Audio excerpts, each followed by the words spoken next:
მილიონერი უყურებს თავის თანამშრომელს, რომელიც ნაგავში საკვებს ეძებს. მიზეზის გაგებისას ის ატირდება. გიორგი ცინცაძის ორსართულიანი სახლი თბილისის მაღალ მთაზე იდგა და მთელ ქალაქს გადაჰყურებდა. დილის მზის სხივები მარმარილოს სვეტებსა და უზარმაზარ ფანჯრებში ირეკლებოდა, რომლებიც ბრილიანტებივით ბრწყინავდნენ.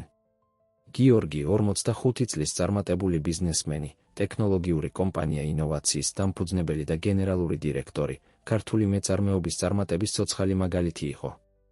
ამ დილით გიორგი ეგვიპტური აბრეშუმის ზეწარების შრიალმა გააღვიძა.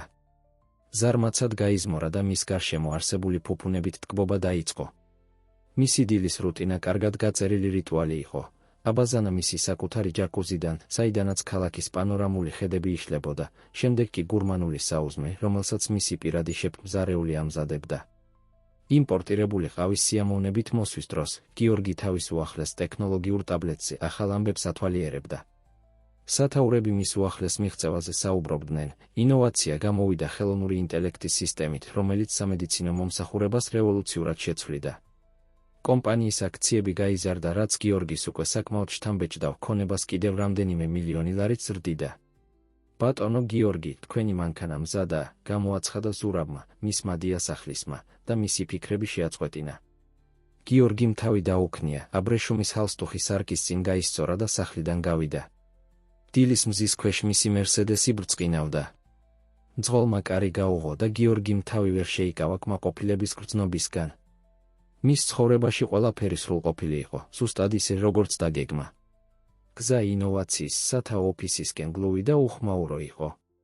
გიორგიმ ეს დრო გამოიყენა დღის განრიგის გადასახედად, შეხვედრები ინვესტორებთან, ვიდეოკონფერენცია მის საგანმანათლებლო გუნდთან ტოკიოში და მისი მომავალი მარკეტინგული კამპანიის დაგეგმვა. მისი გონება უკვე აჩქარებულად მუშაობდა, მოელოდა გამოწვევებსა და შესაძლებლობებს, რომლებიც მას ელოდა. როდესაც შთამბეჭდავ მინისა და ფოლადის შენობასთან მივიდა, სადაც ინოვაცია მდებარეობდა, გიორგის მისალმებით და ღიმილით შეხვდნენ. თანამშრომლები და მენეჯერები მისი გავლისას გზას უთმობდნენ, პატივისცემით ესალმებოდნენ. ის თავაზიანად, მაგრამ დისტანციურად პასუხობდა, ინარჩუნებდა მიუწვდომლობის აურას, რომელიც, მისი აზრით, ლიდერის იმიჯის მნიშვნელოვანი ნაწილი იყო. მის ოფისში, შენობის ბოლო სართულზე, საიდანაც ქალაქის პანორამული ხედები იშლებოდა, გიორგი თავის სამუშაოში ჩაიძირა. საათები გაფრინდა ზარებს, პრეზენტაციებსა და გადაწყვეტილებებს შორის, რომლებიც ათასობით თანამშრომელსა და მილიონობით მომხმარებელზე იმოქმედებდა. როდესაც მზე ნარინჯისფერ და მეწამულ ფერებში ჩაიძირა, გიორგიმ წარმატების ნაცნობი გრძნობა იგრძნო. კიდევ ერთი პროდუქტიული დღე, კიდევ ერთი ნაბიჯი ბიზნესის მწვერვალისკენ. როდესაც ნივთებს აგროვებდა სახლში დასაბრუნებლად, მისი ასისტენტი სწრაფად შემოვიდა. ბატონო გიორგი, ავტოსადგომზე პრობლემაა. როგორც ჩანს, ერთ-ერთი დამლაგებელი ვიღაცას ეჩხუბება, გიორგის წარბები შეეკრა. მას პრობლემები არ უყვარდა, განსაკუთრებით ისეთები, რომლებმაც შეიძლება მისი კომპანიის სრულყოფილი იმიჯი შელახონ. რა ხდება? იკითხა მან, ხმაში გაღიზიანება შეეტყო. უმჯობესია, თქვენ თვითონ ნახოთ, ბატონო, უპასუხა ასისტენტმა, თვალსაჩინოდ შეწუხებულმა. დაინტერესებულმა და შეწუხებულმა, გიორგი ასისტენტს მიწისქვეშა ავტოსადგომში გაჰყვა. ის, რაც იქ დაინახა, გააუგნა. ნაგვისურნებთან ცივი ფლუორესცენტული განათების ქვეშ იდგა საშუალო ასაკის კაცი, ინოვაციის მტვირთავის უნიფორმაში ჩაცმული. კაცი შეშფოთებული და სასოწარკვეთილი მოძრაობებით, ნაგვის ტომრებში იქექებოდა, საკვების ნარჩენებს იღებდა და პლასტიკურ ჩანთაში დებდა.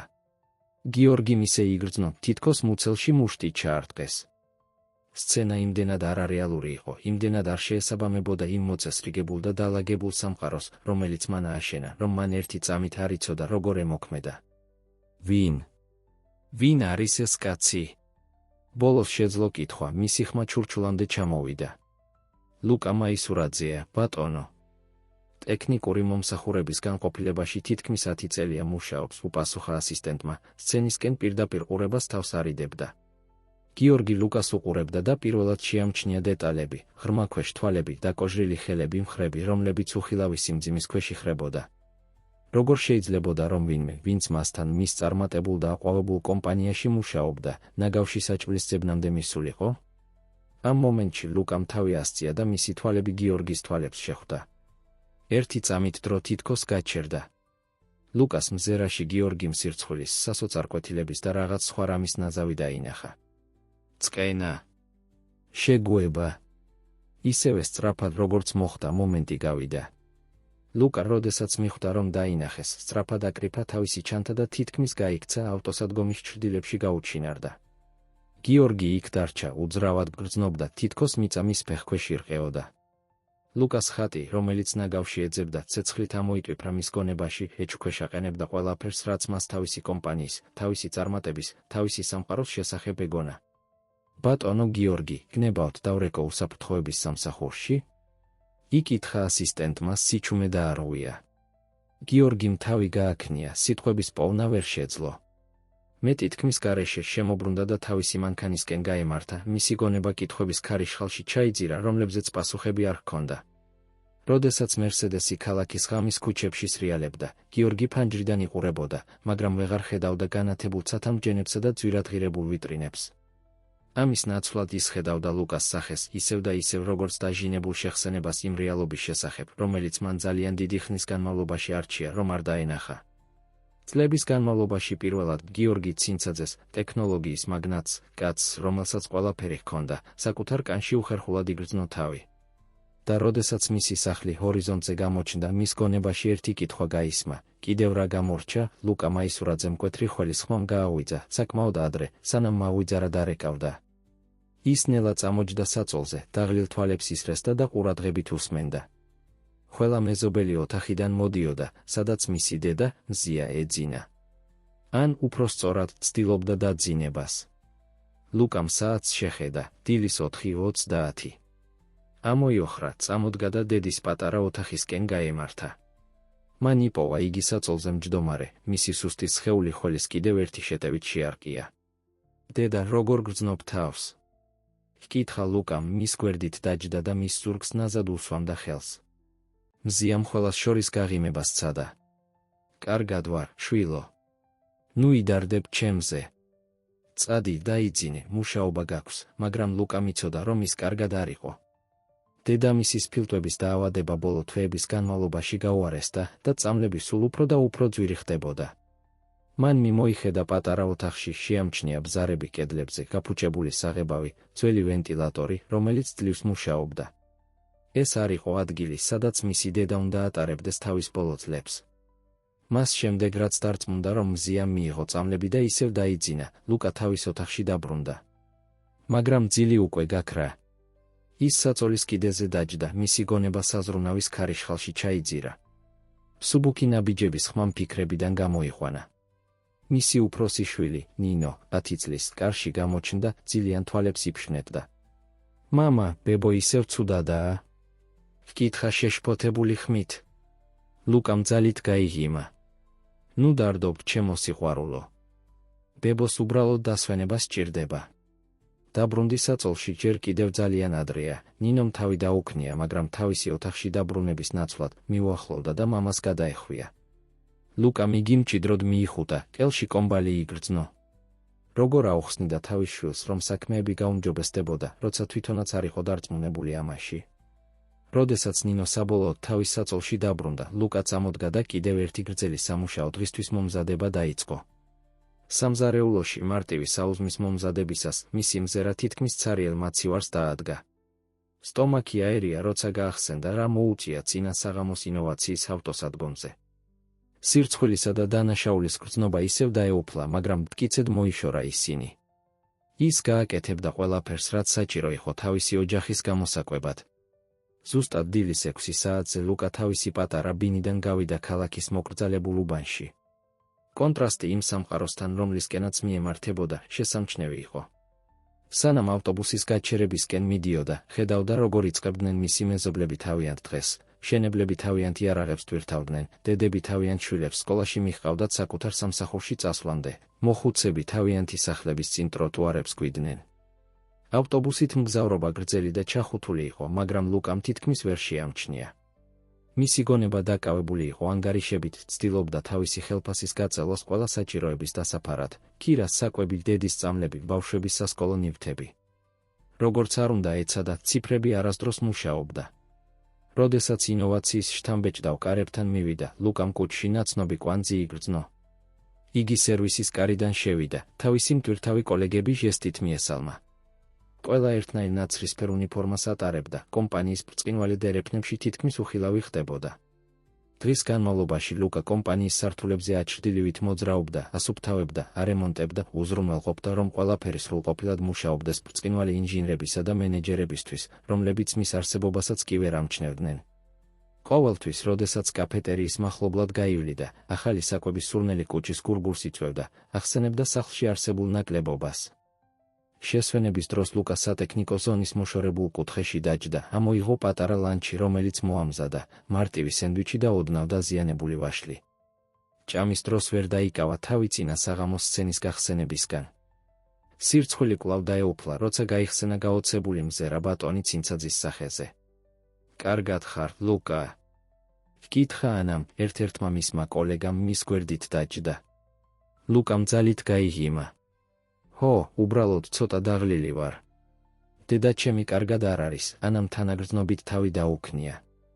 თუ რამე გჭირდება, იცი, რომ შეგიძლია ჩემზე დაეყრდნო. ლუკამ მადლობა გადაუხადა, მაგრამ იცოდა, რომ ანას თავისი ბრძოლები ჰქონდა. იქ ყველას ჰქონდა. დღის დანარჩენი ნაწილი განმეორებადი დავალებებისა და მუდმივი საზრუნავის ბურუსში გავიდა. როდესაც საბოლოოდ დროა წასვლის დრო დადგა, ლუკა ფიზიკურად და ემოციურად გამოფიტული იგრძნო თავი. მაგრამ მისი დღე ჯერ კიდევ შორს იყო დასრულებისგან. სახლში დაბრუნების გზაზე, ის აფთიაქში შეჩერდა დედის წამლების საყიდლად. ფასი კვლავ გაიზარდა და ლუკამ გულში სიმძიმე იგრძნო, როდესაც დაინახა, რამდენი დარჩა მის საფულეში გადახდის შემდეგ. როდესაც თავის შენობასთან მივიდა, ლუკამ ნელა ავიდა კიბეებზე, ყოველი ნაბიჯი ძალისხმევა იყო. სანამ ბინაში შევიდოდა, ერთი წამით შეჩერდა, ღრმად ჩაისუნთქა და თავისი საუკეთესო ღიმილი დაიხატა სახეზე. არ უნდოდა, რომ მის შვილებს მისი წუხილი დაენახათ. მამა! დაიყვირეს ნინომ და მისმა უმცროსმა ძმამ, დათომ, 7 წლის და გასასვლელში შემოსვლისთანავე მისაკენ გაიქცნენ, რომ ჩაეხუტებინათ. ჩემო საყვარლებო! უპასუხა ლუკამ, ძლიერად ჩაეხუტა მათ. ერთი წამით მისი ყველა საზრუნავი გაქრა. საღამო ნაცნობი რუტინით გავიდა, ბავშვებს დავალებებში დაეხმარა, მარტივი ვახშამი მოამზადა, დარწმუნდა, რომ დედამ წამლები მიიღო. სანამ თეფშებს რეცხავდა, ლუკა ისმენდა, როგორ უკითხავდა ნინოს ღაპარს დათოს და მათი სიცილის ხმა ბალზამივით მოქმედებდა მის დაღლილ სულზე. მოგვიანებით, ბავშვების დაძინების შემდეგ ლუკა ბინის პატარა აივანზე დაჯდა, ქალაქის შუქებს უყურებდა. შორიდან შეეძლო დაენახა ინოვაციის შენობას, სიმდიდრისა და წარმატების შუქურასავით ბრწყინავდა. ბატონი ცინცაძის ხატი კვლავ მის გონებაში დაბრუნდა და მასთან ერთად გრძნობების ნაზავი, სირცხვილი, წყენა და რაღაც იმედის ნაპერწკალი, რომელსაც ვერ ახსნიდა. ლუკამ ჯიბიდან პატარა ვერცხლის ყელსაბამი ამოიღო, ერთადერთი ღირებული ნივთი, რაც დარჩენოდა. ის მის გარდაცვლილ დედას, ნანას ეკუთვნოდა და ეს იყო ბოლო რამ, რაც მისგან ჰქონდა. მან ნოსტალგიურად შეათამაშა გულსაკიდი, უკეთესი დროები გაახსენდა. რას იფიქრებდა ნანა მის ამჟამინდელ მდგომარეობაზე? იქნებოდა თუ არა იმედგაცრუებული. ამოოხრით, ლუკამ ყელსაბამი უკან ჩაიდო. ის ვერ გაყიდდა, ჯერ არა. ეს იყო უკანასკნელი ნაწილი ცხოვრებისა, რომელიც სულ უფრო და უფრო შორეული ჩანდა. ძილისთვის მზადებისას ლუკამ თავს აღუთქვა, რომ გამოსავალს იპოვიდა. თავისი შვილებისთვის, დედისთვის, ნანას ხსოვნისთვის. რაც არ უნდა გაეკეთებინა, ის არ დანებდებოდა. გიორგი ცინცაძეს იმ ღამით არ ეძინა. ლუკას ხატი, რომელიც ნაგავში იქექებოდა, მას ყოველთვის დასდევდა, როცა კი თვალებს დახუჭავდა.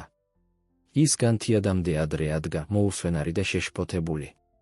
როდესაც ამომავალ მზეს თავისი ძირითადი საძინებლის აივნიდან უყურებდა, გიორგი მიხვდა, რომ მასში რაღაც ფუნდამენტური შეიცვალა. წლების შესაძლოა 10 წლეულების განმავლობაში პირველად ის საკუთარ კანში ნამდვილად უხერხულად გრძნობდა თავს. როგორ არის შესაძლებელი? იკითხა მან ხმამაღლა. როგორ შეიძლება ჩემთან მომუშავე ადამიანი ნაგავში საკვების ძებნამდე მივიდეს? კითხვა მის გონებაში გაისმოდა, ეჩქვეშაყენებდა ყველაფერს, რასაც მისი კომპანიის, მისი წარმატების, მისი მსოფლმხედველობის შესახებ ფიქრობდა. გადაწყვეტილი ყველაფრის გასაგებად, გიორგიმ გააკეთა ის, რაც მანამდე არასდროს გაუკეთებია, პირადად დაურეკა ადამიანური რესურსების განყოფილებას. გჭირდება მთელი ინფორმაცია, რაც გაქვთ ლუკა მაისურაძეზე, ტექნიკური მომსახურების განყოფილებიდან, უბრძანა მან, მის ხმაში უჩვეულო გადაუდებლობა იგრძნობოდა. ინფორმაციის მოლოდინში გიორგიმ თავისი სახლი ახალი თვალით მოიარა. ყოველი ძვირადღირებული ნივთი, ყოველი კომფორტია ახლა მას უყვირო და იმ განსხვავებაზე, რაც მის ცხოვრებასა და ლუკასნაირი ადამიანების ცხოვრებას შორის იყო. როდესაც საბოლოოდ მიიღო ლუკას საქმე, გიორგი მის კითხვაში ჩაიძირა. აღმოაჩინა, რომ ლუკა თითქმის 10 წელი მუშაობდა ინოვაციაში, ყოველთვის პუნქტუალური, ყოველთვის ეფექტური. ჰყავდა 2 შვილი და ავადმყოფი დედა. მისი ხელფასი მართალია ბაზრის სტანდარტებში ჯდებოდა მისი პოზიციისთვის, მაგრამ ძლივს ფარავდა ოჯახის ძირითად საჭიროებებს ქალაქში, როგორ ვერ შევნიშნე ეს ადრე. ჩაიბუტბუტა გიორგიმ, გრძნობდა დანაშაულისა და იმედგაცრუების ნაზავს. გადაწყვეტილებით რაიმე მოემოქმედა, გიორგიმ უჩვეულო ნაბიჯი გადადგა.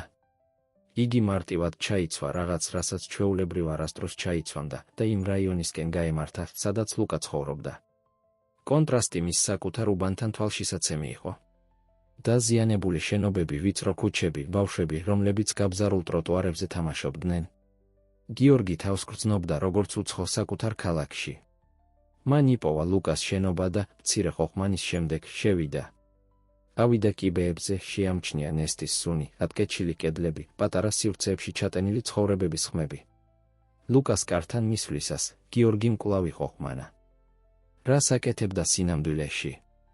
რისი მიღწევა სურდა?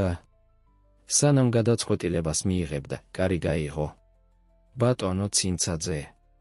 ლუკას გაკვირვებულმა ხმამ ფიქრებიდან გამოიყვანა. გიორგი პირისპირ აღმოჩნდა იმ კაცთან, რომელიც მან ავტოსადგომზე ნახა, მაგრამ სრულიად განსხვავებულ კონტექსტში. ლუკა აქ უფრო პატარა ჩანდა, უფრო დაუცველი, ღრმა ქვეშ თვალებით და დაბნეულობისა და შეშფოთების გამომეტყველებით. ლუკა, მე მოვედი რომ გესაუბრო, თქვა გიორგიმ, გაოცებული თავის ხმაში არსებული არასაიმედოობით. ლუკა აშკარად უხერხულად ორივე მხარეს მიმოიხედა დერეფანში, სანამ გიორგის შესვლას შესთავაზებდა. ბინის შიგნით იყო პატარა, მაგრამ სუფთა გაცვეთილი, მაგრამ კარგად მოვლილი ავეჯით. ახლო ოთახიდან ისმოდა დაჟინებული ხველის ხმა. დედა ჩემი, აუხსნა ლუკამ, შეამჩნია რა გიორგის მზერა. ავად არის, გიორგიმ თავი დაუქნია, თავს სულ უფრო არასასურველად გრძნობდა. რა უფლება ჰქონდა მას, რომ ასე შემოეჭრა ლუკას პირად ცხოვრებაში?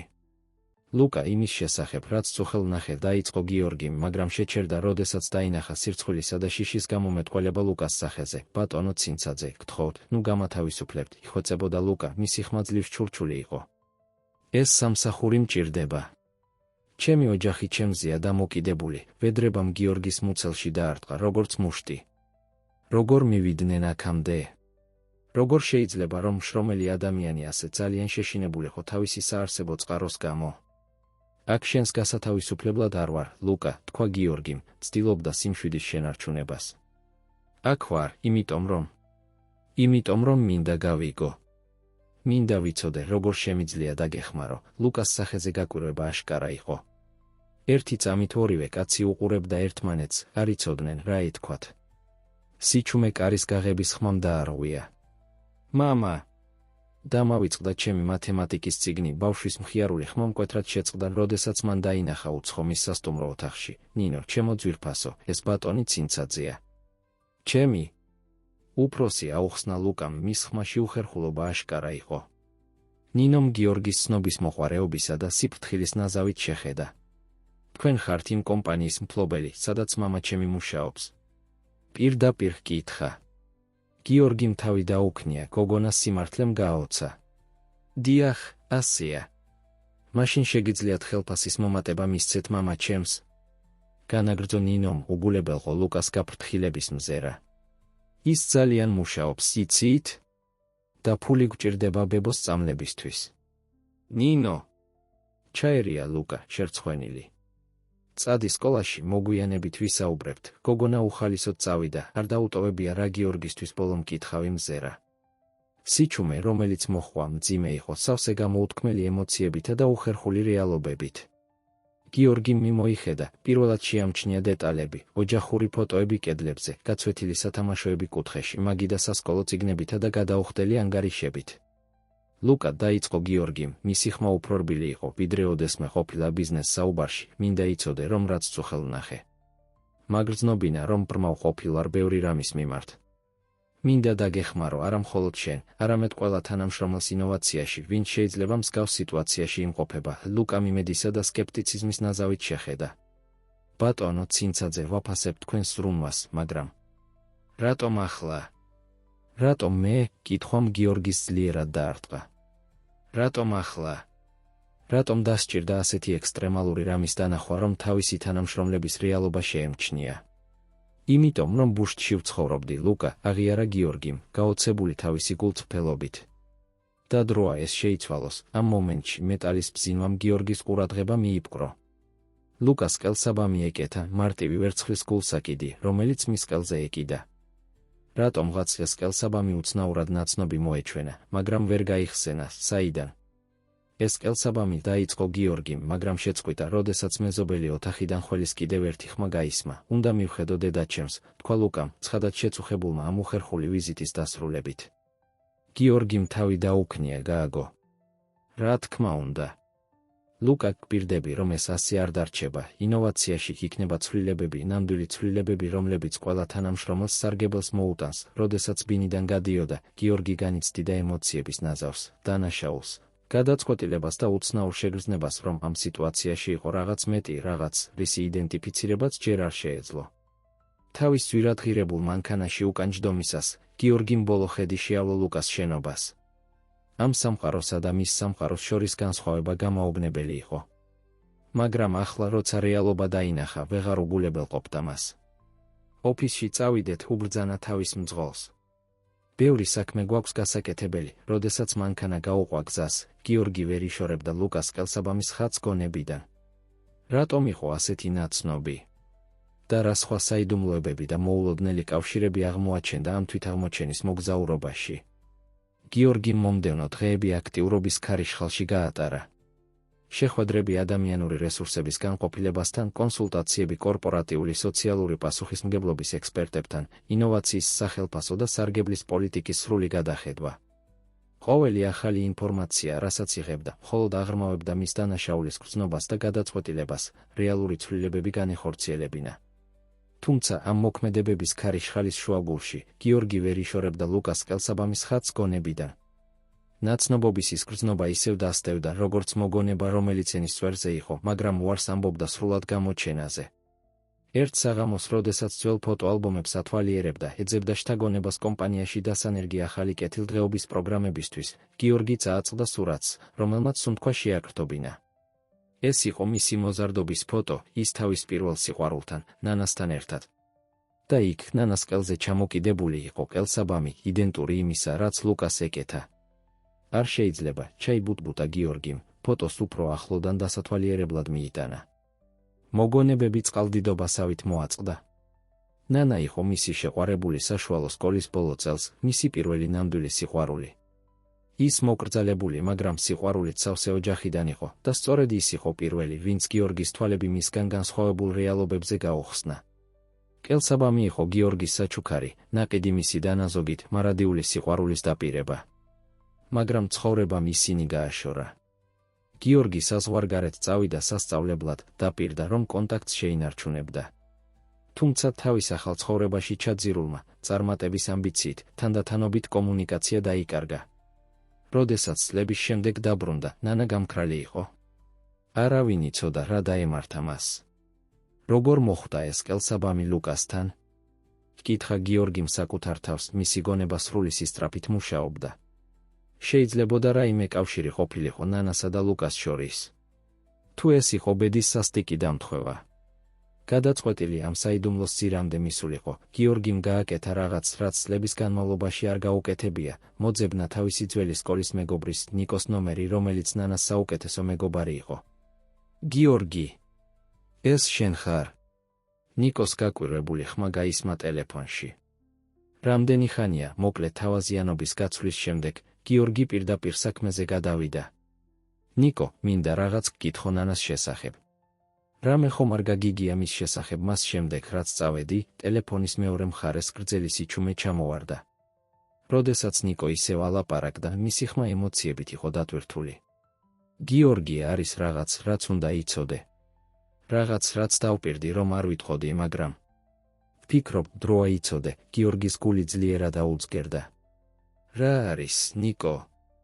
გთხოვ, მითხარი. ნანა ორსულად იყო, როცა წახვედი, თქვა ნიკომ პირდაპირ.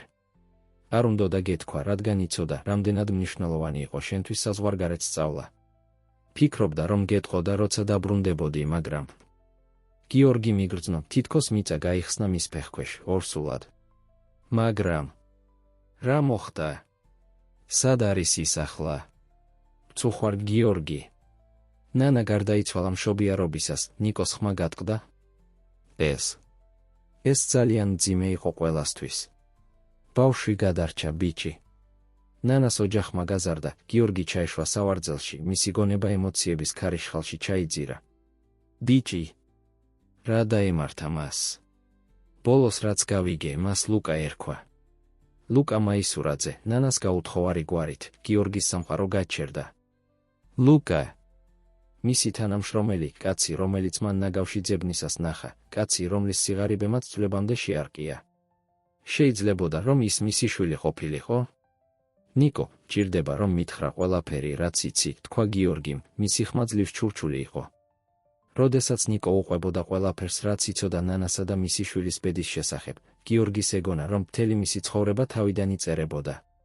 ყოველი გადაწყვეტილება, რაც მიღებული ჰქონდა, ყოველი ნაბიჯი წარმატებისკენ, ახლა ახალი შუქით ჩანდა. იმ ღამით გიორგის არ ეძინა. ის ფხიზლად დარჩა, უყურებდა ნანას ძველ ფოტოებს, ცდილობდა მათში ლუკას ნაკვთების დანახვას.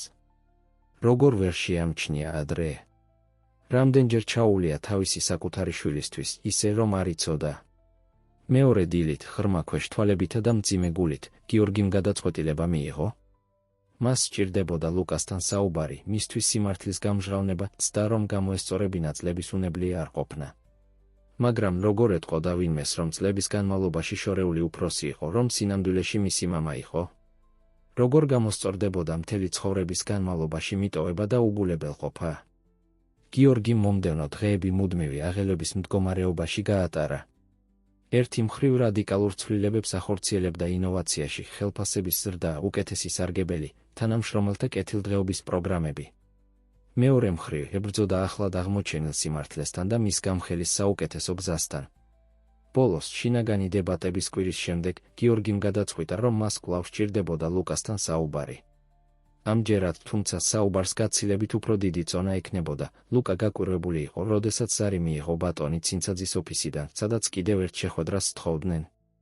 ბოლო დღეები ინოვაციაში ცვლილებების ქარიშხალი იყო, მოულოდნელი ხელფასის მომატება, ახალი სარგებელი, თანამშრომელთა შვილებისთვის სასტიპენდიო პროგრამის დაპირებაც კი. კომპანიაში ყველა ლაპარაკობდა ბატონი ცინცაძის უეცარ ტრანსფორმაციაზე. როდესაც ლუკა გიორგის ოფისში შევიდა, მაშინვე შეამჩნია, რომ რაღაც განსხვავებული იყო. ჩვეულებრივად უნაკლო ბიზნესმენი დაღლილი ჩანდა, თვალქვეშ ლურჯი წრეებით და მის სახეზე ღრმა წუხილის გამომეტყველებით. ლუკა, გთხოვ, დაჯექი, თქვა გიორგიმ, მისი ხმა ისეთი ემოციით იყო დატვირთული, რომლის იდენტიფიცირებაც ლუკამ ვერ შეძლო. ლუკა დაჯდა ნერვიულად. მიუხედავად ბოლოდროინდელი პოზიტიური ცვლილებებისა, წლების განმავლობაში გაჭირვებაში ცხოვრება მისი მისკენ მიდრეკილი გახადა, რომ ყოველთვის უარესი ელოდა. გიორგიმ ღრმად ჩაისუნთქა, სანამ ალაპარაკდებოდა. ლუკა, არის რაღაც, რაც უნდა გითხრა. რაც სამუდამოდ შეცვლის ჩვენს ცხოვრებას, ლუკა მიგრძნო, რომ გული აუჩქარდა. რა შეიძლებოდა ყოფილიყო ასეთი მნიშვნელოვანი? რამდენიმე დღის წინ, როდესაც შენს სახლში ვიყავი, შევნიშნე ხელსაბამი, რომელსაც ატარებ, დაიწყო გიორგიმ. ამ ყელსაბამს ისტორია აქვს, რომელიც უნდა იცოდე, ლუკამ ინსტინქტურად შეეხო ყელსაბამს, რომელიც მის ყელზე ეკიდა. ეს დედა ჩემის იყო, თქვა მან რბილად. ერთადერთი რამ, რაც მისგან მაქვს, გიორგიმ თავი დაუქნია, მისი თვალები შეუკავებელი ცრემლებით ბრწყინავდა. შენი დედის სახელი ნანა იყო, ხომ ასეა? ლუკამ გაკვირვებით შეხედა. დიახ, საიდან იცით? იმიტომ, რომ მე ვაჩუქე მას, უპასუხა გიორგიმ, მისი ხმა თითქმის ჩურჩული იყო. ნანა და მე ერთად ვიყავით მრავალი წლის წინ, სიჩუმე, რომელიც მოხვა, ყურის წამღები იყო. ლუკა უყურებდა გიორგის დაბნეულობისა და მზარდი გაგების ნაზავით. რას ამბობთ? ჰკითხა ლუკამ, მისი ხმა კანკალებდა. გიორგი წამოდგა, უძლური იყო, ადგილზე დარჩენილიყო. ლუკა, რამდენიმე დღის წინ აღმოვაჩინე რაღაც, რამაც შეცვალა ყველაფერი, რაც ვიცოდი ჩემი ცხოვრების შესახებ. ნანა, შენი დედა ორსულად იყო, როდესაც დავშორდით. მე არ ვიცოდი. წავედი საზღვარგარეთ სასწავლებლად და დავკარგეთ კონტაქტი. როდესაც წლების შემდეგ დაუბრუნდი, იგი უკვე გარდაცვლილი იყო, დაასრულა ლუკამ მისი ხმა ძლივს გასაგონი. გიორგიმ თავი დაუქნია, წრემლები ახლა თავისუფლად მოედინებოდა მის სახეზე. ლუკა, რასაც ვცდილობ გითხრა არის ის, რომ მე ვარ შენი მამა. ლუკასთვის სამყარო თითქოს გაჩერდა. გიორგის სიტყვები მის გონებაში ეკოდი ისმოდა, ეჩუქეშაყენებდა ყველაფერს, რაც მას თავისი ცხოვრების, თავისი იდენტობის, სამყაროში თავისი ადგილის შესახებ ეგონა. არა, თქვა ლუკამ, უცებ წამოხდა. არ შეიძლება. ეს სიგიჟეა. ვიცი, რომ დასაჯერებლად რთულია, თქვა გიორგიმ, ლუკასკენ ნაბიჯი გადადგა. მაგრამ გეფიცები, რომ ეს სიმართლეა. ბოლო დღეები გამოძიებაში გავატარე, ძველ მეგობრებთან საუბარში. ყველაფერი ერთმანეთს ემთხვევა, ლუკა. შენ ჩემი შვილი ხარ. ლუკა უკან დაიხია, მისი გონება ემოციების ქარიშხალი იყო. სიბრაზე, დაბნეულობა, ურწმუნობა და რაღაც, რასაც არ სურდა ეღიარებინა, იმედი. და რა გგონიათ, რა უნდა ვქნა ამ ინფორმაციით? უთხრა ლუკამ. გგონიათ ეს რამეს ცვლის. რომ უცებ დავივიწყებ ბრძოლის წლებს იმის ყურებას, როგორ იტანჯება ჩემი ოჯახის, სანამ თქვენს სახლში ცხოვრობდით, გიორგიმ თავი დახარა, დანაშაული მისი სახის ყველა ხაზზე აშკარა იყო. არ მოველი, რომ მაპატიებ, ლუკა. არ ვიმსახურებ შენს პატიებას. მაგრამ მინდოდა გცოდნოდა სიმართლე. და მინდა შევეცადო, რომ შენი ცხოვრების ნაწილი გავხდე, თუ ამის ნებას დამრთავ. ლუკა ჩუმად იდგა, იაზრებდა ყველაფერს, რაც ახლახან გაიგონა. მისი გონება მის ბავშვობაში გაემგზავრა იმ ისტორიებში, რომლებსაც ბებია უყვებოდა დედამისზე, იმ ღამეებში, როდესაც ფიქრობდა, როგორი იქნებოდა მამის ყოლა. დრო მჭირდება, თქვა ბოლოს ლუკამ. ეს ძალიან ბევრია, გიორგიმ თავი დაუქნია გაგებით. რა თქმა უნდა. აიღე იმდენი დრო, რამდენიც გჭირდება. აქ ვიქნები, როცა მზად იქნები სასაუბროდ. ლუკა კარისკენ გაემართა, მაგრამ გასვლამდე შეჩერდა და გიორგისკენ შემობრუნდა. კიდევ ერთი რამ, თქვა მან, მისი ხმა ემოციით დატვირთული. ჩემი ოჯახი, ჩემი შვილები და დედა, ჩემი ცხოვრებაა. თუ ეს სიმართლეა, თუ მართლა ხართ ჩემი. ჩემი მამა, მჭირდება ვიცოდე, რომ ისინი კარგად იქნებიან. გპირდები, ლუკა, უპასუხა გიორგიმ მგზნებარედ. ყველაფერს გავაკეთებ, რაც ჩემს ძალაშია, რომ დავრწმუნდე, რომ შენს ოჯახს ყველაფერი აქვს, რაც სჭირდება. ლუკამ მოკლედ თავი დაუქნია და ოფისიდან გავიდა. გიორგი მარტო დატოვა თავის ფიქრებთან და წლების განმავლობაში უნებლიე არ ყოფნის სიმძიმესთან. ამასობაში ლუკას პატარა ბინაში ნინო და დათო თამაშობდნენ, უცოდინარნი იმ დრამისა, რომელიც ვითარდებოდა. მზია, თავის ოთახში, ხველებდა რბილად, მისი ფიქრები შვილთან იყო, რომელიც ასე ძლიერ ცდილობდა ოჯახის გატანას. მათგან არავის შეეძლო წარმოედგინა, როგორ შეიცვლებოდა მათი ცხოვრება, როგორ მოგცოვა ბედმა კავშირების ქსელი, რომელიც ახლა ბოლოს გამოაშკარავდა. მომდევნო დღეები ემოციების ქარიშხალი იყო ლუკასთვის. ყოველდილით იღვიძებდა იმ იმედით, რომ ყველაფერი სიზმარი იყო, მხოლოდ იმისთვის, რომ კვლავ დართმულიყო სიტუაციის რეალობით. მისი უფროსი კაცი, რომელსაც ის ყოველთვის ხედავდა როგორც ყველაფრის სიმბოლოს, რაც მის მიღწევას ვერ შეძლებდა, წინამდვილეში მისი ბიოლოგიური მამა იყო.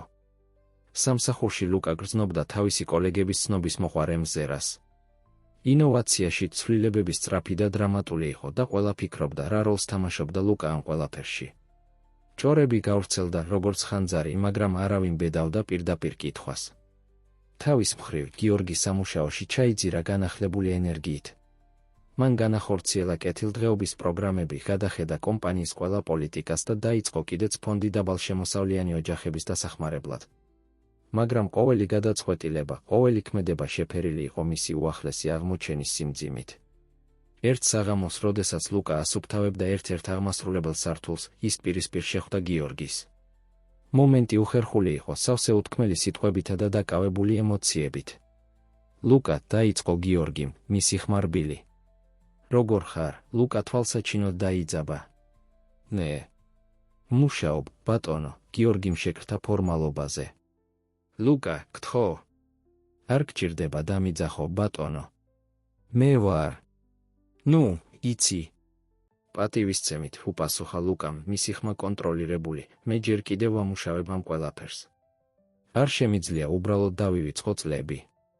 ყველაფრის გიორგიმ თავი დაუქნია გაგებით. მესმის. მხოლოდ მინდა იცოდე, რომ აქ ვარ, როცა მზად იქნები სასაუბროდ. ლუკამ მოკლედ თავი დაუქნია და განაგრძო მუშაობა. გიორგი დატოვა იმედგაცრუებისა და სევდის ნაზავით. იმ საღამოს სახლში ლუკამ ვეღარ შეძლო სიმართლის სიმძიმის ატანა. მან დასვა დედა და შვილები პატარა სასტუმრო ოთახში და მოკანკალე ხმით უამბო მათ ყველაფერი. მზიან ჩუმად მოусმინა, ცრემლები ჩამოგორდა მის ლოყებზე. როდესაც ლუკა დაასრულა, ის ნელა წამოდგა და მას მაგრად გადაეხვია.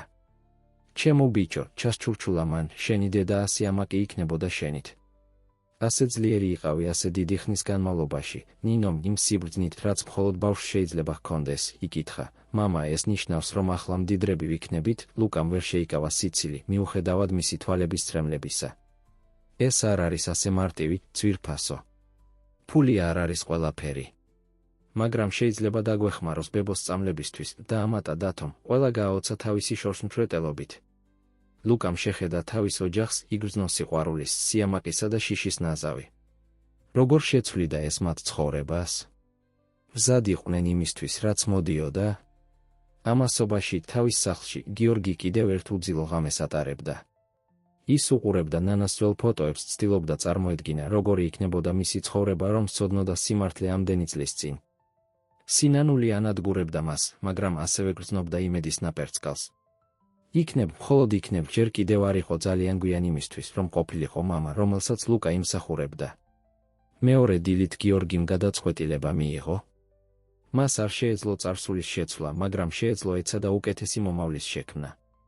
გადაწყვეტილებით მან დაიწყო ზარების განხორციელება და ძაფების გამოძრავება. თუ ლუკა მზად არ იყო მამად მიეღო, იქნებ შეეძლო თავისი გულწრფელობის ქმედებებით დემონსტრირება. მომდევნო დღეებში იდუმალი ცვლილებები დაიწყო ლუკას ცხოვრებაში. ცნობილი სპეციალისტი მივიდა მზიას სამკურნალოდ, უფასოდ შესთავაზა თავისი მომსახურება. ნინომ და დათომ მიიღეს სრული სტიპენდიები ქალაქის ერთ-ერთ საუკეთესო სკოლაში. თვითძველი შენობა, სადაც ისინი ცხოვრობდნენ, დაიწყო განახლება გაუმჯობესებით, რომელიც ყველა მაცხოვრებელს სარგებელს მოუტანდა. ლუკა ამ ცვლილებებს აკვირდებოდა მადლიერებისა და სიფრთხილის ნაზავით. იცოდა, რომ გიორგი ამ ყველაფრის უკან იდგა და ნაწილს სურდა უარეყო ყველაფერი. მაგრამ დედის სახეზე ღიმილის დანახვა, შვილების ხმებში აღფრთოვანების მოსმენა. რთული იყო არ ყოფილიყო მადლიერი. რთ საღამოს, როდესაც ლუკა პარკში სეირნობდა სახლთან ახლოს, ის გიორგის შეხვდა. ეს არ იყო დამთხვევა, გიორგი ელოდა სასაუბროდ შესაფერის მომენტს. ლუკა, თქვა გიორგიმ რბილად, ვიცი, რომ წარსულს ვერ შევცვლი. მაგრამ მინდა იცოდე, რომ ვალდებულებას ვიღებ ვიყო შენი ცხოვრების ნაწილი, შენი შვილების ცხოვრების ნაწილი, თუ ამის ნებას დამრთავ. ლუკა დიდხანს დუმდა, ჰორიზონტს გასცქეროდა. ბოლოს ალაპარაკდა, არ იქნება ადვილი. ბევრი ტკივილია, ბევრი ისტორია ჩვენ შორის. ვიცი, უპასუხა გიორგიმ. მაგრამ მზად ვარ ვცადო, თუ შენც მზად ხარ. ლუკამ შეეხო ყელსაბამს, ფიქრობდა დედაზე, იმ ისტორიებზე, რომლებიც ვერასდროს მოისმინა მისი პირიდან. ფიქრობდა თავის შვილებზე, იმ მომავალზე, რომელიც შეიძლება ჰქონოდათ. და ფიქრობდა საკუთარ თავზე, იმ ბავშვზე, რომელიც ყოველთვის ფიქრობდა, რატომ არ ჰყავდა მამა. ალბათ, თქვა ბოლოს ლუკამ, შეგვეძლო ვახშმით დაწყება. შენ, მე და ჩემი ოჯახი, გიორგის ღიმილმა მისი სახე გაანათა. ძალიან მომწონდებოდა ეს, ლუკა. უფრო მეტად ვიდრე წარმოგიდგენია, როდესაც ორი კაცი ერთად სეირნობდა პარკში, სამომავლო გეგმებზე საუბრობდნენ, ლუკას ყელსაბამი მთვარის შუქზე ბრწყინავდა. ეს იყო გაზიარებული წარსულის სიმბოლო, დაკარგული და ნაპოვნი სიყვარულის და ახალი დასაწყისის დაპირება. გიორგისა და ლუკას ისტორია მხოლოდ იწყებოდა სწავსე გამოწვევებითა და შესაძლებლობებით. მაგრამ დიდი ხნის განმავლობაში პირველად ორივე გრძნობდა რაღაცას, რაც დიდი ხნის წინ დაკარგეს, იმედს. ლუკას მიერ შეთავაზებული ვახშამი მოლოდინითა და ნერვიულობით დატვირთული ღონისძიება გახდა ყველა მონაწილისთვის. გიორგი, ჩვეული დირექტორთა საბჭოსა და მულტიმილიონიანი მოლაპარაკებების მართვას, აღმოჩნდა გასაოცრად შეშფოთებული ახლად აღმოჩენილი შვილის ოჯახთან ერთად სადილის გაზიარების პერსპექტივით. ლუკა თავის მხრივ ცნობის მოყვარეობასა და სიფრთხილეს შორის მერყეობდა. ერთი ნაწილი ნატრობდა მეტი გაეგო თავის ბიოლოგიურ მამაზე, იმ სიყვარულის ისტორიაზე, რომელმაც მის არსებობამდე მიიყვანა. მეორე ნაწილს ეშინოდა, რომ ეს ახალი კავშირი რაიმე გზით დაემუქრებოდა ცხოვრებას, რომელიც მან ასეთი დიდი ძალისხმევით ააშენა. ბახშმის საღამო დადგა და ლუკას პატარა ბინა აქტიურობით ბუღბუღებდა. მზია, ახალი მკურნალობის წყალობით უკეთ გრძნობდა თავს და ჟინებით ითხოვდა, თვითონ ემზარეულა, ავსებდა სახლს თავისი ცნობილი გულიანის არომატით. ნინო და დათო დარბოდნენ აქეთ-იქით, ნახევრად აღფრთოვანებული, ნახევრად ნერვიული მათი ახლად აღმოჩენილი ბაბუის გაცნობის პერსპექტივით.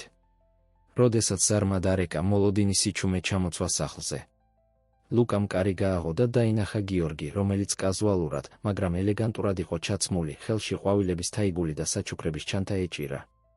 საღამო მშვიდობისა, თქვა გიორგიმ, მისი ხმა ოდნავ კანკალებდა. იმედია ძალიან ადრე არ მოვედი, ლუკამ თავი გააქნია, შესვლა შესთავაზა. სწორედ დროზე მოხვედი. შემოდი, გთხოვ, სასტუმრო ოთახში შესვლისას, გიორგი მაშინვე აღმოჩნდა ნამდვილი ოჯახის სითბოსა და ორგანიზებულ ქაოსში.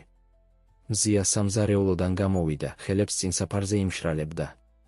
ბატონო ცინცაძე, თქვა მან, მის ხმაში პატივისცემა და დედობრივი გამოწვევის ნაზავი იგრძნობოდა. კეთილი იყოს თქვენი მობრძანება ჩვენს სახლში, გიორგი მასთან მივიდა, ყვავილები შესთავაზა. გთხოვთ მიმართეთ გიორგი. და გმადლობთ, რომ მიმიღეთ თქვენს სახლში, ნინო და დათო, რომლებიც მანამდე დივანს უკან იმალებოდნენ, მორცხვად მიუახლოვდნენ. გიორგი დაიხარა, რომ მათ დონეზე ყოფილიყო, რბილად გაიღიმა. გამარჯობა, თქვა მან, ხმაში შეკავებული ემოცია იგრძნობოდა. თქვენ ალბათ ნინო და დათო ხართ. სასიამოვნოა თქვენი გაცნობა, ნინომ ყოველთვის ყველაზე მამაცმა, წინ ნაბიჯი გადადგა. მართალია, რომ ჩვენი ბაბუა ხარ, გიორგიმ თავი დაუქნია, მის თვალებში აუღებელი ცრემლები ბრწყინავდა. ასეა. მაგრამ ჩემთვისაც ახალია. იმედი მაქვს, რომ უკეთ გავიცნობთ ერთმანეთს, დათო, ჯერ კიდევ მორცხვი ცოტათი მიუახლოვდა. ნამდვილად გაქვს სახლი? აუზით და ყველაფრით, ლუკა აპირებდა დათოს გაკიცხვას პირდაპირი კითხვისთვის, მაგრამ გიორგიმ გულწრფელი სიცილი დაიწყო. დიახ, მაქვს დიდი სახლი აუზით. იქნებ ერთ დღეს გესტუმროთ, თუ თქვენი მშობლები დათანხმდებიან, ვახშამა თავდაპირველი სიფრთხილის ატმოსფეროში ჩაიარა, რომელიც ნელ-ნელა გადადიოდა საცდელ სითბოში. მზია, თავდაპირველად ეჩვიანი აღმოაჩინა, რომ იზიარებდა ლუკას ბავშვობის ამბებს, ხოლო გიორგი ყურადღებით უსმენდა ყოველ სიტყვას, ცდილობდა თავის გონებაში აღედგინა დაკარგული წლები. როგორც კი საღამო მიდიოდა, საუბრები უფრო ღრმა გახდა. ლუკამ მოხალისედ მშვიდი ატმოსფეროს გამო, გაბედა დაესვა კითხვა, რომელიც მის გონებაში ტრიალებდა. გიორგი, დაიწყო მან, მისი ხმარბილი, მაგრამ მტკიცე, შეგიძლია მეტი მიამბოდე და ჩემზე. როგორ გაიცანით ერთმანეთი, როგორი იყო ის, მოლოდინის სიჩუმე ჩამოცვა მაგიდაზე. გიორგიმ ხლუპი წყალი დალია, პასუხისთვის ემზადებოდა. ნანა იყო. არაჩვეულებრივი, დაიწყო მან, მისი ხმა ემოციით დატვირთული. საშუალო სკოლის ბოლო წელს გავიცანით ერთმანეთი. მე ვიყავი ტიპიური მდიდარი ბიჭი, ამპარტავანი, მეგონა რომ სამყარო ჩემ გარშემო ბრუნავდა. ის. მან მასწავლა ჩემი ბუშტის მიღმა დანახვა, როდესაც გიორგი საუბრობდა, თავისი სიტყვებით ხატავდა ახალგაზრდა ნანას სურათს, სავსე სიცოცხლითა და თანაგრძნობით, ლუკა გრძნობდა, რომ მისი ნაწილი, რომელიც ყოველთვის არასრული იყო, იწყებდა შევსებას. მას ჰქონდა ეს ნიჭი, განაგრძო გიორგიმ, შეეძლო დაენახა საუკეთესო ადამიანებში, მაშინაც კი, როცა მათ თვითონ არ შეეძლოთ ამის დანახვა. ის იყო, ვინც შთამაგონამ სურვებოდა ტექნოლოგიების გამოყენება სამყაროს უკეთეს ადგილად გასახდომად, თუმცა წლები დამჭირდა ამ გაკვეთილის გახსენება, მზია, რომელიც ყურადღებით უსმენდა, ჩაერია. ნანა ყოველთვის სიყვარულით საუბრობდა შენზე, მას შემდეგაც კი რაც წახვედი. არასდროს უნდოდა, რომ ლუკა წყენით გაზრდილიყო, ამ სიტყვებმა გიორგის ძლიერად დაარტყა. ნე. არ ვიმსახურებდი მის სიკეთეს. ნეტა მცოდნოდა. ლუკამ, რომელმაც დაინახა ტკივილი გიორგის თვალებში, იგრძნო, რომ რაღაც დარბილდა მის შიგნით, ჩვენ ვერ შევცვლით წარსულს, თქვა მან რბილად. მაგრამ ალბათ შეგვიძლია რაღაც ახლის აშენება აქედან, საღამო გაგრძელდა, გაზიარებული ისტორიებით, ცაცდელი სიცილით და, ნელ-ნელა, ახალი კავშირების ჩამოყალიბებით. როდესაც გიორგის წასვლის დრო დადგა, ატმოსფერო თვალსაჩინოდ განსხვავდებოდა საღამოს დასაწყისისგან. კართან გიორგი შეჩერდა და ლუკას შეხედა. გმადლობ, თქვა მან უბრალოდ. ამ შანსისთვის, ლუკამ თავი დაუქნია, პატარა ღიმილი მის ტუჩებზე. ეს დასაწყისია, როდესაც გიორგი გარეთ გავიდა, ლუკა კართან დარჩა, უყურებდა მას. ყელსაბამი მის ყელზე ცოტათი ნაკლებად მძიმე ეჩვენებოდა, თითქოს ტვირთის ნაწილი, რომელსაც ატარებდა, შემსუბუქდა. შიგნით ნინო და დათო ბებიას კითხვებით ბომბავდნენ მათი ახალი გაფართოებული ოჯახის შესახებ, ხოლო ის ცდილობდა მოთმინებითა და სიბრძნით ეპასუხა. მომდევნო დღეებსა და კვირებში პატარა ცვლილებები დაიწყო გამოვლენა. გიორგი თავის სიტყვას ერთგული განაგრძობდა ძალისხმევას, რომ გაეუმჯობესებინა საცხოვრებელი პირობები არა მხოლოდ ლუკას ოჯახისთვის, არამედ ინოვაციის ყველა თანამშრომლისთვის. მან განახორციელა უწყვეტი განათლების პროგრამები, გააუმჯობესა სარგებლის პაკეტები და დაარსა საგანგებო ფონდი რთულ სიტუაციაში მყოფი თანამშრომლებისთვის. ლუკა თავის მხრივ დაიწყო ნელა გახსნა გიორგის თავის ცხოვრებაში ჩართვის იდეისადმი. მან მიიღო გიორგის შეთავაზება, დაეფინანსებინა საღამოს კურსები, რომ დაესრულებინა განათლება, ოცნება, რომელიც მან დიდი ხნის წინ მიატოვა გარემოებების გამო. თუმცა, ყველაფერი სრულყოფილი არ იყო. იყო დაძაბულობის მომენტები, გაუგებრობები და ძველი წყენები, რომლებიც დრო და დრო ზედაპირზე ამოდიოდა. სხვაობა მათ სამყაროებს შორის, თუმცა მცირდებოდა, კვლავ მნიშვნელოვანი იყო. ერთ დღეს, როდესაც ლუკა სწავლობდა ინოვაციის ბიბლიოთეკაში, ახალი სარგებელი თანამშრომლებისთვის, ის შეხვდა თამარას, გიორგის პირად ასისტენტს. მან შეხედა ლუკას ცნობის მოყვარეობისა და რაღაცის ნაზავით, რაც თითქმის წყენას ჰგავდა. მაშ, შენ ხარ ცნობილი ლუკა, თქვა მან, მისი ტონი თითქოს კეთილგანწყობილი, მაგრამ დამალული სიმკვეთრით. დიდი გიორგი ცინცაძის და კარგული შვილი, ლუკა დაიძაბა, არ იცოდა როგორ ეპასუხა. ნე. დიახ, ფიქრობ ასია, თამარა უფრო ახლოს დაიხარა, ხმას დაუწია. მხოლოდ იმედი მაქვს იცი, რამდენად გაგიმართლა. ზოგიერთი ჩვენგანი მთელი ცხოვრება მუშაობდა, რომ მისულიყო იქ, სადაც ვართ და შენ უბრალოდ გამოჩნდი, სანამ ლუკა უპასუხებდა, თამარა გაშორდა, დატოვა ის უხერხულობის გრძნობით. ეს იყო შეხსენება, რომ მიუხედავად პროგრესისა, ჯერ კიდევ გრძელი გზა იყო გასავლელი. იმ საღამოს ოჯახთან ერთად ვახშმისას ლუკა უჩვეულოდ ჩუმად იყო. ნინომ, ყოველთვის ყურადღებიანმა, შეამჩნია მისი განწყობა. რამე ხდება, მამა? ჰკითხა მან, მისი დიდი თვალები წუხილით სავსე. ლუკამ შეხედა თავის გოგონას, შემდეგ დათოს და დედას. ეს იყვნენ ადამიანები, ვისთვისაც ის მთელი ცხოვრება იბრძოდა. როგორ აუხსნიდა მათ რთულ ემოციებს, რომლებსაც განიცდიდა. ზოგჯერ დაიწყო ის ნელა, როდესაც რაღაცები ძალიან სწრაფად იცვლება, შეიძლება რთული იყოს იმის ზუსტად ცოდნა, როგორ იგრძნო თავი, ზიამ გაგებით თავი დაუქნია. ცვლილება ყოველთვის მოაქვს გამოწვევებს, შვილო. მაგრამ ასევე შესაძლებლობებს, ლუკამ სუსტად გაიღიმა. მართალი ხარ, დედა? უბრალოდ. ზოგჯერ ვფიქრობ, სწორად ვიქცევი თუ არა, რომ გიორგის ვაძლევ ნებას შემოვიდეს ჩვენს ცხოვრებაში. მაგრამ მამა, ჩაერთო დათო, ბაბუა გიორგი მაგარია. ზოოპარკში წაგვიყვანა წინა დღეს და უზარმაზარი ნაკინები გვიყიდა, ლუკამ ვერ შეიკავა სიცილი. დიახ, მართალია. ის ძალიან გულუხვი იყო. და რაც უფრო მნიშვნელოვანია, დაამატა მზიამ, ის ცდილობს გამოასწოროს თავისი შეცდომები. ამისთვის სიმამაცე სჭირდება, ლუკამ თავი დაუქნია ჩაფიქრებულმა. იცოდა, რომ დედას მართალი იყო. დაბრკოლებებისა და ზოგიერთის მხრიდან უკმაყოფილების მზერის მიუხედავად ინოვაციაში, გიორგი ნამდვილად ცდილობდა. ვფიქრობ, ყველანი ვსწავლობთ, თქვა ბოლოს ლუკამ. და ალბათ ეს არის მნიშვნელოვანი. რომ ვცდილობთ, როდესაც ოჯახი განაგრძობდა ვახშამს საუბრობდნენ თავიანთ დღეებზე და მომავლის გეგმებს ადგენდნენ, ლუკა მიხვდა, რომ მიუხედავად გართულებებისა, მისი ცხოვრება გამდიდრდა ისეთი გზებით, რომლებსაც ვერასდროს წარმოიდგენდა. წინ არსებული გზა შეიძლება რთული ყოფილიყო, მაგრამ ახლა უკვე აღარ გადიოდა მას მარტო. და ასე, ყოველი გამავალი დღით მაისურაძის ოჯახი და გიორგი ცინცაძე განაგრძობდნენ ხიდების მშენებლობას მათი გაზიარებული წარსულის მოურია წყლებზე, ნაბიჯ-ნაბიჯ მიიწევდნენ მომავლისკენ, რომელიც, თუმცა გაურკვეველი სავსე იყო შესაძლებლობებით. ინოვაციაში დაძაბულობა პიკს მიაღწია რამდენიმე კვირის შემდეგ. ლუკა დაუღალავად მუშაობდა ახალ პროექტზე, სტიპენდიებისა და სტაჟირების პროგრამა პერიფერიული რაიონების ახალგაზრდებისთვის, შექმნილი მათთვის ტექნოლოგიის სამყაროში შესაძლებლობების მისაცემად. ეს იყო პროექტი, რომელიც ახლოს იყო მის გულთან, ერთი, რომელსაც გრძნობდა, რომ შეეძლო ნამდვილი განსხვავების შეტანა. დირექტორთა საბჭოსთვის საბოლოო პრეზენტაციის დღე დადგა. ლუკა, ნერვიული, მაგრამ გადაწყვეტილი, წარადგინა თავისი წინადადებავნებითა და დეტალებით. გიორგი აკვირდებოდა აშკარა სიამაყით, ხოლო ზაზა ბერიძე, ვიცე-პრეზიდენტი ოპერაციების დარგში და მისი მოკავშირეების სკეპტიკურ მზერას ცვლიდნენ.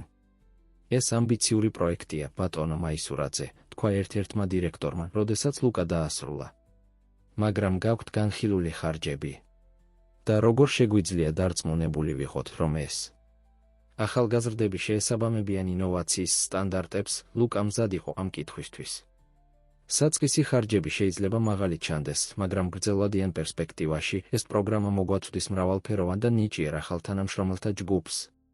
რაც შეეხება სტანდარტებს, მე თვითონ ვარ ცოცხალი მაგალითი იმისა, რისი მიღწევაც შეუძლია ადამიანს, როდესაც მას შესაძლებლობა ეძლევა. ზაზა ბერიძე წინ გადაიხარა მისი ხმა დატვირთული დამცინავი ტონით. ლუკა, ვაფასებთ შენს ენთუზიაზმს. მაგრამ ინოვაცია არის პირველი დონის ტექნოლოგიური კომპანია, არა საქველმოქმედო ორგანიზაცია.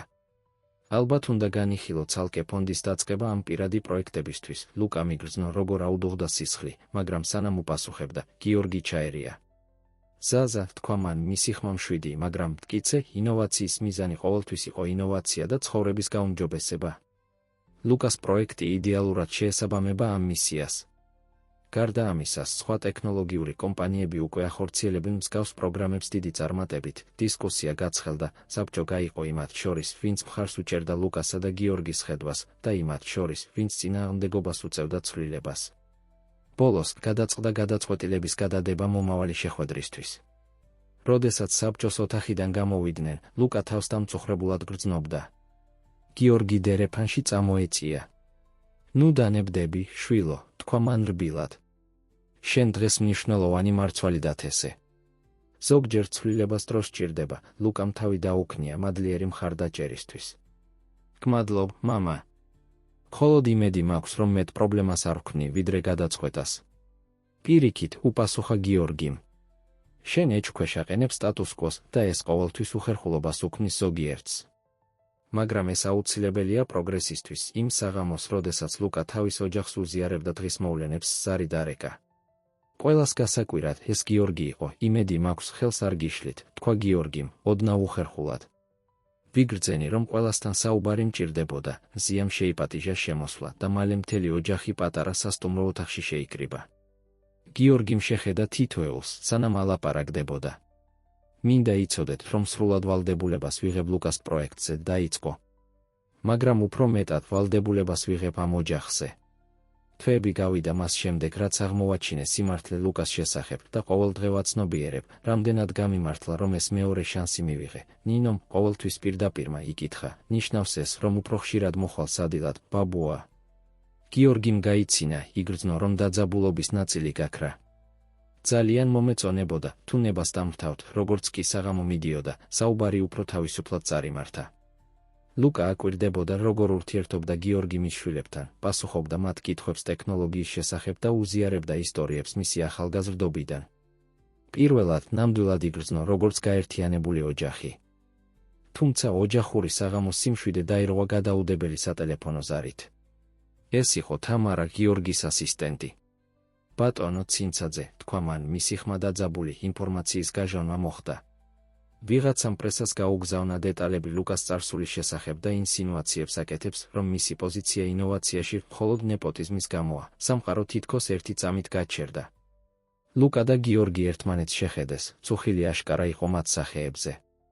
ვის შეეძლო ეს გაეკეთებინა? იკითხა ლუკამ, მიუხედავად იმისა, რომ სიღრმეში ეჭვი ჰქონდა. გიორგი მღრმად ამოისუნთქა. არ ვიცი ზუსტად, მაგრამ მაქვს იდეა. ლუკა, ჩვენ უნდა შევხვდეთ ამას პირდაპირ. არ შეგვიძლია დაუშვათ, რომ ამან გაგყოს ან ძირი გამოუთხაროს ყველაფერს, რასაც მივახციეთ. ლუკამ თავი დაუქნია, იგრძნო შიშისა და გადაწყვეტილების ნაზავი. მართალი ხარ. არ შეგვიძლია სიმართლისგან დამალვა, ზია, რომელიც ყურადღებით უსმენდა, ჩაერია. შვილო, გიორგი, გახსოვდეთ, რომ სიმართლე ყოველთვის მზის სინათლეზე გამოდის. ნიშნულოვანია, როგორ გადაწყვეტთ მის შეხვედრას. ნინო და დათო, მიუხედავად იმისა, რომ სრულად ვერ იგებდნენ სიტუაციას, მიუახლოვდნენ მამას და გადაეხვინენ. შენთან ვართ, მამა, თქვა ნინომ რბილად. გიორგიმ დააკვირდა სცენას სიამაყისა და გადაწყვეტილების ნაზავით. შევხვდებით ამას ერთად, როგორც ოჯახი. მომდევნო დღეები აქტიურობის ქარიშხალი იყო. გაზეთების სათაურები და ახალი ამბების გადაცემები არაფერზე საუბრობდნენ, გარდა ინოვაციაში სკანდალისა. ტექნოლოგიური მაგნატის უკანონო შვილი, ნეპოტიზმი თუ გამოსყიდვა. ამბობდნენ სათაურები. ლუკა თავს დამძიმებულად გრძნობდა. ყოველთვის როცა სახლიდან გამოდიოდა, გრძნობდა მეზობლების მზერასა და ჩურჩულს. ინოვაციაში ზოგიერთი კოლეგა თავს არიდებდა, ხოლო სხვები მხარდაჭერის სიტყვებს სთავაზობდნენ. გიორგი თავის მხრივ დირექტორთა საბჭოსა და აქციონერებს უპირისპირდებოდა, რომელთაგან ბევრი მოითხოვდა ახსნა განმარტებებსა და დაუყოვნებლივ ქმედებებს. სწორედ ამ ქაოსის შუაგულში გიორგიმ გაბედული გადაწყვეტილება მიიღო. მან მოიწვია პრესკონფერენცია, მაგრამ ერთი პირობით, ლუკა მის გვერდით იქნებოდა. პრესკონფერენციის დღე დადგა. დარბაზი სავსე იყო ჟურნალისტებითა და კამერებით. ლუკა ჩაცმული კოსტიუმში, რომელიც გიორგიმ აჩუქა, თავს უადგილოდ გრძნობდა, მაგრამ გადაწყვეტილი. გიორგი მივიდა ტრიბუნასთან, ლუკა მის გვერდით იდგა. მან ღრმად ჩაისუნთქა, სანამ დაიწყებდა, დილა მშვიდობისა ყველას. მადლობას გიხდით დღეს აქ მოსვლისთვის. ბოლო დღეების განმავლობაში ბევრი ისტორია და ჭორი გავრცელდა ჩემსა და ლუკა მაისურაძეს შორის ურთიერთობის შესახებ და მის პოზიციაზე ინოვაციაში. დღეს აქ ვართ, რომ გითხრათ სიმართლე, მთელი სიმართლე. გიორგი შეუდგა მთელი ისტორიის მოყოლას, მისი ურთიერთობა ნანასთან როგორ დაკარგეს კონტაქტი, ლუკას როგორც მისი შვილის აღმოჩენა და როგორ მიიყვანა ამან არა მხოლოდ მისი პირადი ცხოვრების, არამედ ინოვაციის მიმართულების გადაფასებამდე. დიახ, წარსულში შეცდომები დაუშვი, განაგრძო გიორგიმ. შეცდომები, რომლებმაც ტანჯვა მიაყენეს ადამიანებს, რომლებიც ამას არ იმსახურებდნენ. მაგრამ დღეს აქ ვარ, არა პატიების სათხოვნელად, არამედ იმის საჩვენებლად, თუ როგორ ვაქცევთ ამ შეცდომებს რაღაც პოზიტიურად. შემდეგ ყველას გასაოცრად, გიორგიმ მიკროფონი ლუკას გადასცა. ლუკამ, ნერვიულმა, მაგრამ გადაწყვეტილმა, დაიწყო საუბარი. ჩემი სახელია ლუკა მაისურაძე. რამდენიმე თვის წინ მე ვიყავი ინოვაციის, ტექნიკური მომსახურების თანამშრომელი, ვიბრძოდი ოჯახის რჩენისთვის. დიახ, წარსულში შეცდომა დაუშვი, შეცდომა, რომელიც სასოწარკვეთილებიდან და ავადმყოფი დედის სიყვარულიდან დაიბადა. მაგრამ ეს შეცდომა არ განსაზღვრავს მე. ის, რაც მე განსაზღვრავს, არის გაკვეთილები, რომლებიც ვისწავლე, მძიმე შრომა, რომელიც გავწიე და სურვილი, შევქმნა უკეთესი სამყარო ჩემი შვილებისთვის და ყველასთვის, ვინც ჩემსავით სირთულეებს შეხვედრია. ლუკა განაგრძობდა საუბარს პროგრამებზე, რომლებიც მან ინოვაციაში შემოგთავაზა, როგორ მისცა მას ცხოვრებისეულმა გამოცდილებამ უნიკალური პერსპექტივა თანამშრომელთა და საზოგადოების საჭიროებების შესახებ. მე აქ ნეპოტიზმის გამო არ ვარ, დაასრულა ლუკამ. მე აქ ვარ, რადგან მჯერა მეორე შანსის ძალის, სამუშაო ადგილას პერსპექტივათა მრავალფეროვნების მნიშვნელობის და ინოვაციის პოტენციალის, რომ იყოს არა მხოლოდ წარმატებული კომპანია, არამედ ძალა სიკეთისთვის ჩვენ საზოგადოებაში. როდესაც ლუკამ საუბარი დაასრულა, დარბაზში ერთი წამით სიჩუმე ჩამოვარდა. შემდეგ ყველას გასაოცრად ვიღაცამ დაიწყო ტაში. მალე მთელი დარბაზი აპლოდისმენტებით აივსო. გიორგი, ცრემლიანი თვალებით, ყველა კამერის წინ გადაეხვია ლუკას. ამაკი ვარ, რომ ჩემ შვილს გიწოდებ, თქვა მან, საკმარისად ხმამაღლა, რომ მიკროფონებს დაეჭირათ.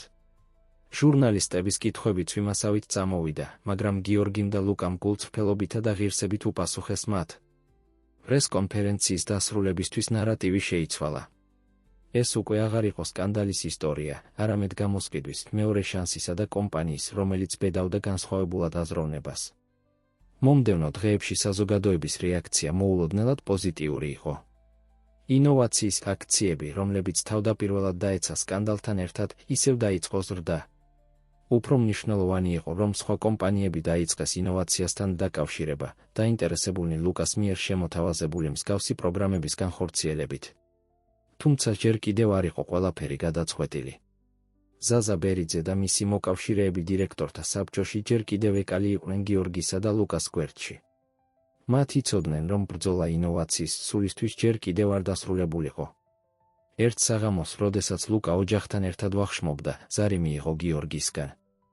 შვილო, თქვა გიორგიმ, მისი ხმა ემოციით იყო დატვირთული, ახლახან მივიღე ამბავი, რომელიც ყველაფერს შეცვლის. გჭირდება, რომ ხვალ დილით ადრე ჩემს ოფისში მოხვიდე. არის რაღაც, რაც უნდა ნახო. ლუკამ დაინტრიგებულმა და ცოტათი შეშფოთებულმა დათანხმდა გიორგისთან შეხვედრას მეორე დილას. როდესაც ტელეფონი დაკიდა, ვერ იკავებდა თავს ფიქრისგან, რა ახალი სიურპრიზი ელოდებოდა ბედისგან. იმ ღამით, როდესაც ყველას ეძინა, ლუკამ დედის ძველი ხელსაბამი ამოიღო და ხელში დაიჭირა. დედა, ჩასჩურჩულა, იმედი მაქვს ამაკი ხარ ჩემით. გპირდები, რომ რაც არ უნდა მოხდეს, განვაგრძობ სწორი საქმის გაკეთებისთვის ბრძოლას. ამ დაპირებით გულში ლუკა დასაძინებლად წავიდა, არ იცოდა, რომ მეორე დღეს საბოლოო გამჟღავნება შეცვლიდა მისი ცხოვრებისა და ინოვაციის მომავლის კურსს სამუდამოდ. დილა მოვიდა მოლოდინისა და ნერვიულობის ნაზავით ლუკასთვის. ის გამოიმშვიდობა ოჯახს დამატებითი მჭიდრო ჩახუტებით, გრძნობდა, რომ რაღაც მნიშვნელოვნის წინაშე იდგა. გიორგის ოფისში მისვლისას, მან თავისი ბიოლოგიური მამა თავისი მაგიდის უკან დაჯდომილი დახვდა, გამოუცნობი გამომეტყველებით სახეზე. მაგიდაზე იდო ნაცნობი გარეგნობის ძველი ხუთი. ლუკა დაიწყო გიორგიმ, მისი ხმა ემოციით დატვირთული, წუხელმოულოდნელი სტუმარი მყავდა. ეს იყო ნანას და შენი დეიდა, ლუკა მიგრძნო როგორ აუჩქარდა გული. ის ძლივს ახსოვდა დეიდა, ის ოჯახს განშორდა ნანას გარდაცვალების შემდეგ. გიორგი განაგრძობდა, მან ეს კუთი მომიტანა. შენს დედას ეკუთვნოდა და კარგი, მგონი თვითონ უნდა ნახო, მოკანკალე ხელებით, ლუკამ გახსნა ყუთი. შიგნით იყო წერილები, ფოტოები და დღიური. მაგრამ რამაც ყველაზე მეტად მიიპყრო მისი ყურადღება იყო დალუქული კონვერტი მისი სახელით, დაწერილი დედამისის ელეგანტური ხელწერით. წაიკითხე, წაახალისა რბილად გიორგიმ. ლუკამ გახსნა კონვერტი და დაიწყო კითხვა. ჩემო ძვირფასო ლუკა, თუ ამას კითხულობ, ნიშნავს, რომ აღარ ვარ შენთან. ამდენი რამ მინდა გითხრა, ამდენი ჩახუტება მინდა მოგცე. მაგრამ დრო მცირეა და არის რაღაც მნიშვნელოვანი, რაც უნდა იცოდე. შენი მამა, გიორგი, არ იცის შენი არსებობის შესახებ. მე მივიღე რთული გადაწყვეტილება არ მეთქვა მისთვის, როდესაც ის საზღვარგარეთ წავიდა სასწავლებლად. არ მინდოდა, რომ მისი ოცნებები ჩვენი გამო დაეტოვებინა. ალბათ შეცდომა იყო, მაგრამ ეს იყო გადაწყვეტილება, მიღებული სიყვარულით. მაგრამ არის კიდევ რაღაც, რამაც შეიძლება ყველაფერი შეცვალოს. სანამ გიორგის გავიცნობდი, მუშაობდი სტაჟიორად კომპანიაში, რომელიც საბოლოოდ ინოვაცია გახდებოდა. ჩემი იქ ყოფნისას აღმოვაჩინე რაღაც ტექნოლოგია, რომელმაც კომპანია წარმატებისკენ წაიყვანა, არ იყო შექმნილი ორიგინალი დამფუძნებლების მიერ. ეს იყო ახალგაზრდა სტაჟიორების ჯგუფის ნამუშევარი, მათ შორის ჩემი. ამ კუთში იპოვი მტკიცებულებებს, პროტოტიპებს, შენიშვნებს, ყველაფერს, რაც საჭიროა სიმართლის დასამტკიცებლად. არ ვეძებ შურისძიებას ან გარდაცვალების შემდეგ აღიარებას. ჩემი იმედია, რომ ეს ინფორმაცია შეიძლება გამოყენებული იქნა სიკეთის გასაკეთებლად, იმის უზრუნველსაყოფად, რომ ინოვაცია გახდეს ის პოზიტიური ძალა, რომლის ოცნებაც ყოველთვის მქონდა. ლუკა, ჩემო სიყვარულო, გენდობი, რომ სწორად მოიქცევი ამ ინფორმაციით. ვიცი, რომ გაიზარდე, რომ იყო კარგი და სამართლიანი კაცი. ვამაყობ შენით უფრო მეტად, ვიდრე სიტყვებს შეუძლიათ გამოხატონ. მთელი ჩემი სიყვარულით, დედა, ლუკამ დაასრულა კითხვა, ცრემლები თავისუფლად ჩამოსდიოდა სახეზე. მან შეხედა გიორგის, რომელიც ასევე თვალსაჩინოდ აღელებული იყო. ნე. წარმოდგენა არ მქონდა, თქვა გიორგიმ რბილად. ნანა ყოველთვის ბრწყინვალე იყო, მაგრამ ეს. ლუკამ თავი დაუქნია, ანალიზებდა გამჟღავნების მასშტაბს, რას ვაკეთებთ ახლა, გიორგი წამოდგა და ფანჯარასთან მივიდა, ქალაქს დახურებდა, რომელიც ქვემოთ გადაშლილიყო. ვაკეთებთ სწორ საქმეს, თქვა ბოლოს. პატივს ვცემთ ნანას მემკვიდრეობას, მომდევნო კვირებში გიორგი და ლუკა დაუღალავად მუშაობდნენ. იურისტებისა და ტექნოლოგიის ექსპერტების დახმარებით მათ დაადასტურეს ნანას მიერ მოწოდებული ინფორმაციის ავთენტურობა. სიმართლე უდავო იყო, ინოვაცია აშენებული იყო ახალგაზრდა ნიჭიერი ადამიანების აღიარების გარეშე შრომაზე. ამ ინფორმაციით აღჭურვილებმა გიორგიმ მოიწვია დირექტორთა საბჭოს საგანგებო შეხვედრა. გამჟღავნებამ შოკი გამოიწვია, მაგრამ გიორგი არ იყო დაინტერესებული დამნაშავეების დასახელებით. ბატონებო, თქვა მან, მისი ხმა მტკიცე, ჩვენ გვაქვს უნიკალური შესაძლებლობა.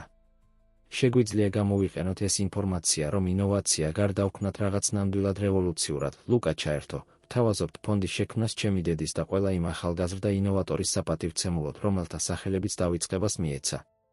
ეს ფონდი მიეძღვნება მარგინალიზებული თემებიდან ახალგაზრდა ნიჭიერი ადამიანების მხარდაჭერას, მისცემს მათ შესაძლებლობას განავითარონ თავიანთი იდეები და აღიარებულ იქნან თავიანთი შრომისთვის. წინადადებამ თავდაპირველად წინააღმდეგობა შეხვდა, განსაკუთრებით ზაზა ბერიძისა და მისი მოკავშირეებისგან.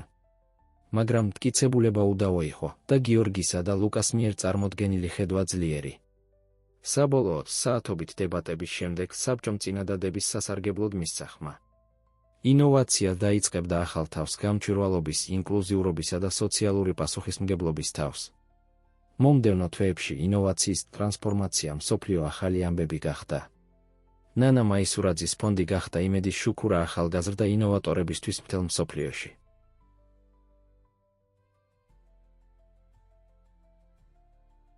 ლუკამ ახლა უკვე ოფიციალურად აღიარებულმა როგორც გიორგის შვილმა და დანიშნულმა ფონდის დირექტორად დაუღალავად იმუშავა დედის ხედვის რეალობად ქცევისთვის. გიორგიმ თავის მხრივ იპოვა ახალი პასია თავის სამუშაოში. ეს აღარ იყო მხოლოდ მოგებისა და ტექნოლოგიის შესახებ, ეს იყო პოზიტიური მემკვიდრეობის შექმნის ინოვაციის ძალის გამოყენების შესახებ სიცოცხლის გასაუმჯობესებლად. გამჟღავნებიდან 1 წლის შემდეგ მაისურაძის ოჯახი შეიკრიბა განსაკუთრებული ვახშმისთვის. მზია ახლა უკვე სრულად აღდგენილი საუკეთესო სამედიცინო მკურნალობის წყალობით, ამაყად აკვირდებოდა როგორ ურთიერთქმედებდნენ მისი შვილი და შვილიშვილები გიორგისთან. ნანა ასე ამაკი იქნებოდა უთხრა მან რბილად ლუკას. ლუკამ თავი დაუქნია, შეეხო ყელსაბამს, რომელიც ახლა იშვიათად იხსნიდა. ვიცი, დედა. ზოგჯერ გრძნობ, რომ ის აქ არის ჩვენთან, გვიწყდება, როდესაც ოჯახი იზიარებდა სიცილსა და მოგონებებს, ლუკამ გაიაზრა, რა არაჩვეულებრივი მოგზაურობა იყო მისი ცხოვრება. ტექნიკური მომსახურების თანამშრომლიდან, რომელიც იბრძოდა თვის ბოლომდე მისაღწევად, გახდა ფონდის დირექტორი, რომელიც ცვლიდა ცხოვრებას. მამის გარეშე შვილიდან, გაერთიანებული და მოსიყვარულე ოჯახის ნაწილი. ყელსაბამი მის ყელზე ერთ დროს დანაკარგისა და საიდუმლოების სიმბოლო, ახლა წარმოადგენდა რაღაც მეცს, სიყვარულის, სიმართლისა და შეუპოვრობის ძალას ნებისმიერი დაბრკოლების გადასალახად. იმ ღამით, როდესაც ლუკა ძილისთვის ემზადებოდა, გახედა ფანჯრიდან ქალაქის შუქებს. მან იფიქრა დედაზე, გიორგიზე, თავის შვილებზე და ყველა იმ ახალგაზრდაზე, ვისი ცხოვრებაც ტრანსფორმირდებოდა ნანა მაისურაძის ფონდის წყალობით. გმადლობ, დედა, ჩასჩურჩულა ვარსკვლავებით მოჭედილ ცას. შენმა სიყვარულმა და გამბედაობამ მოგვიყვანა აქ. გპირდები, რომ შენი მემკვიდრეობა სამუდამოდ იცოცხლებს და ასე მადლიერებითა და მომავლის იმედით სავსე გულით, ლუკამ თვალები დახუჭა, იცოდა, რომ ხვალ მოიტანდა ახალ გამოწვევებსა და შესაძლებლობებს, გაეხადა სამყარო უკეთესი ადგილი.